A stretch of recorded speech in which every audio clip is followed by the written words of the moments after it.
There you are, Vestige. We must speak at once. Listen well. I have located a safe harbor from which we might plan our course of action. You must meet me there. I awoke upon a sandy shore, a stretch of beach, outside a bustling city of elves, Vokelgard. The Harborage is in a seaside cave outside the city. It is there that you will find me. I hear familiar footfalls.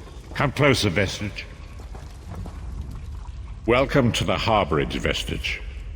This is as comfortable a home as an old dried-up husk like myself could hope for. Despite my blindness, nay, because of it, my other senses seem to have heightened.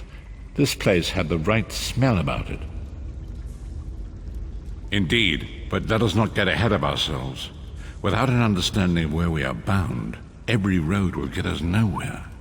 Before we truly understand our destination, we must speak of the past. Of a sort. I invite you to enter my mind and walk with me through visions of the past, that you might understand the events that brought us to this time, this moment. Enter my mind, Vestige, and walk with me through the shadows of past events.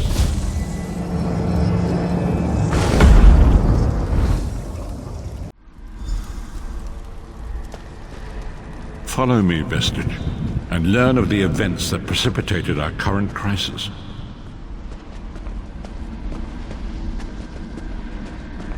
My part in the story began when I awoke on the steps of the Abbey of the Moth Priests, with no memory of my prior life. The Moth Priests took pity upon me and brought me into their fold. I was weak and near death.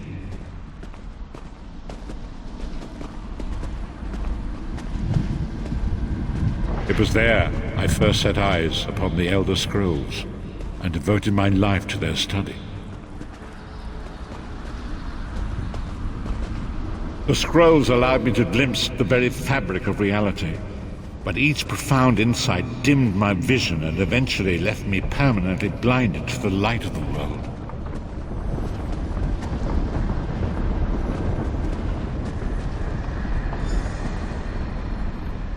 The prophecies of the Elder Scrolls are a fluid, living thing. They are not fixed.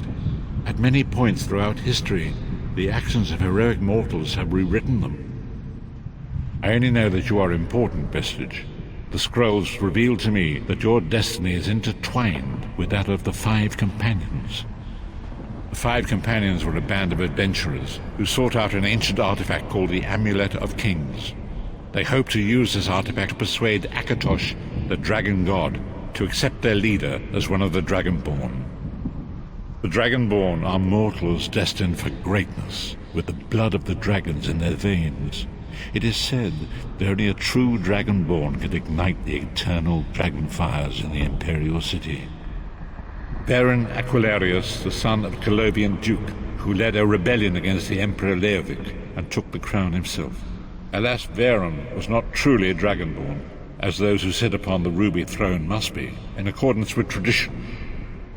You have already heard enough babbling from this old blind fool. It is time you met the Five Companions yourself and witnessed their fate.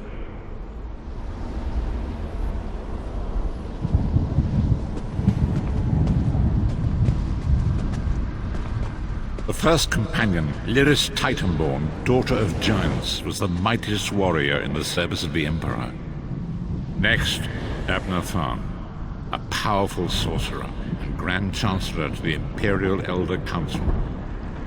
The Red Guard Swordmaster, Sai Sahan, leader of the Imperial Dragon Guard. The Imperial Emperor, Baron Aquilarius, who attempted to light the dragon fires and failed. And finally, Manamako, the traitor, the King of Worms, a powerful necromancer, and your executioner.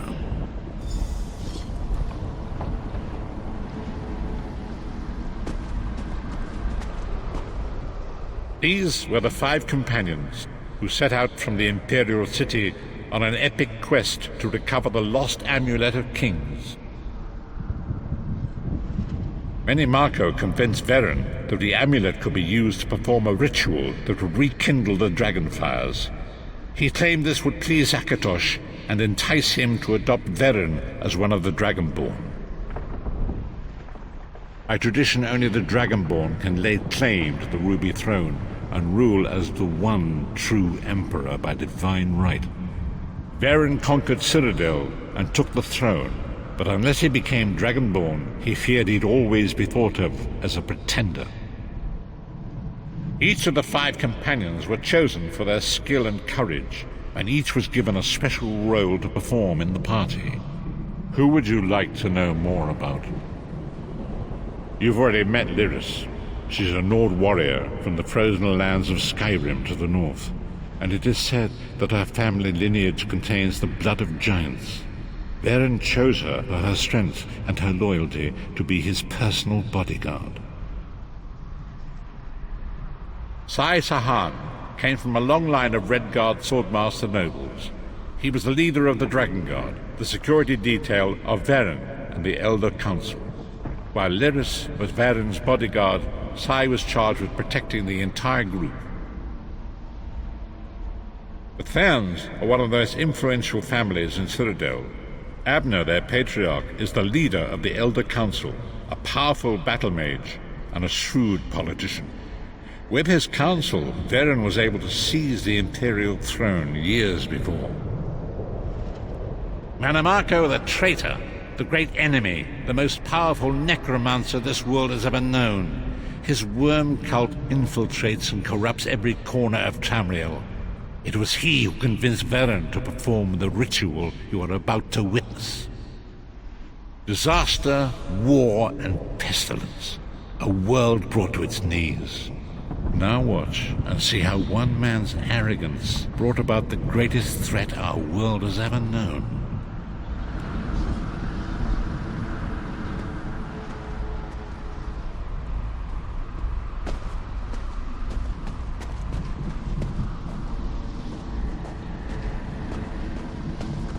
There it is.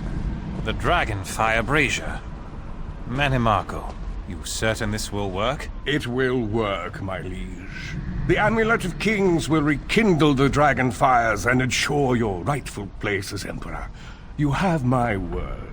It better work, Menimarco, or you'll find your neck at the business end of my axe. My lord, I wonder if you'd muzzle your half-giant pet. She really is annoying. Enough, both of you.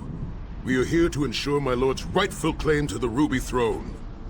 Abner, begin the ritual. I have a destiny to fulfill. By the lighting of the dragon fires, I claim my rightful lineage. By the fires of creation, let me be reborn. By the will of Akatosh, I proclaim myself Dragonborn.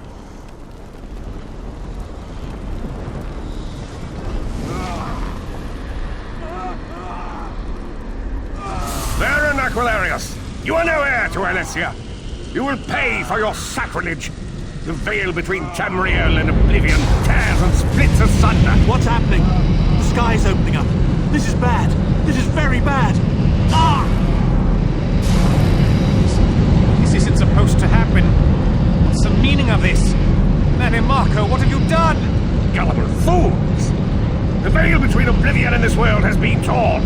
My master, Moloch Bal, is free to claim Tamriel for his own. Akatosh! Forgive me! Have mercy on our souls!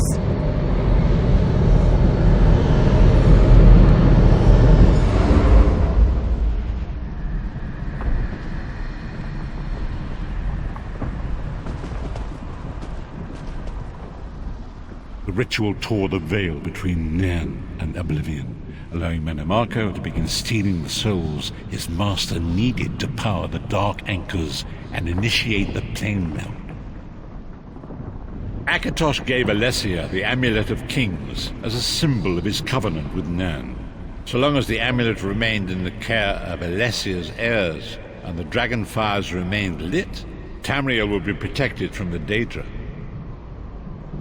Menimarco tricked Veren into breaking the covenant, and the veil between Oblivion and Nairn was torn. The Elder Scrolls named this event the Soul Burst. It gave Molag Bal the opportunity to disconnect the souls of Nan from their hosts. Varen was lost.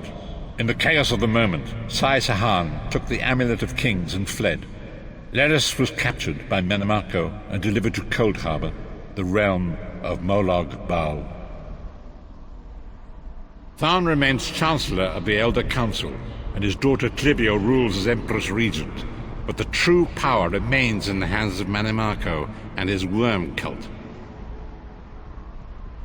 When I discovered the truth about the 5 companions, I made subtle inquiries, but apparently not subtle enough.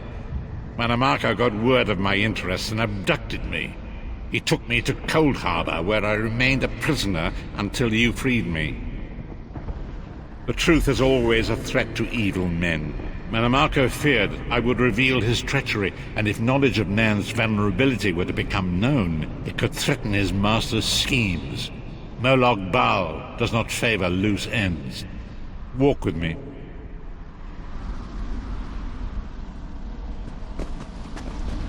Long ago was written, so long as the Amulet of Kings was borne by Alessia's heirs, Tamriel would be protected from the forces of oblivion.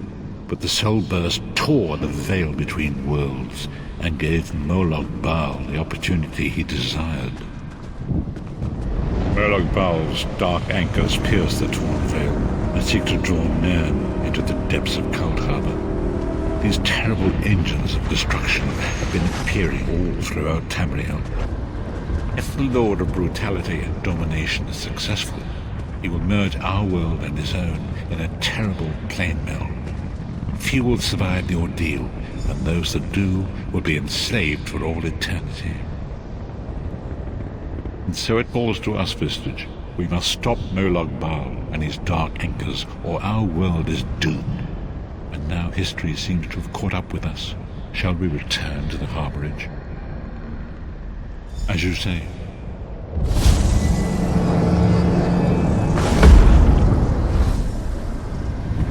And so it begins. The remainder of the story has yet to be written. It is your story now. And there is so much to do. But know this, you will not walk this path alone. We must grow in strength and in numbers. You will need more than the company of an old blind man to alter the course of history. We must assemble our own group of companions. The first you have already met.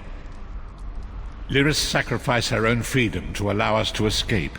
She remains a prisoner in Cold Harbor. I must determine her precise location if we are to mount a rescue. That will take time. Minamako's agents leave a web of lies and deceit. They pit the races of Tamriel against one another and divert their attention from the real threat. Seek out these agents, wherever they can be found, and expose their lies. Forgive me. Bringing you into my mind seems to have taken quite a toll on me. I must rest. I will contact you when the time is right. Until then, walk in the light, Vestige.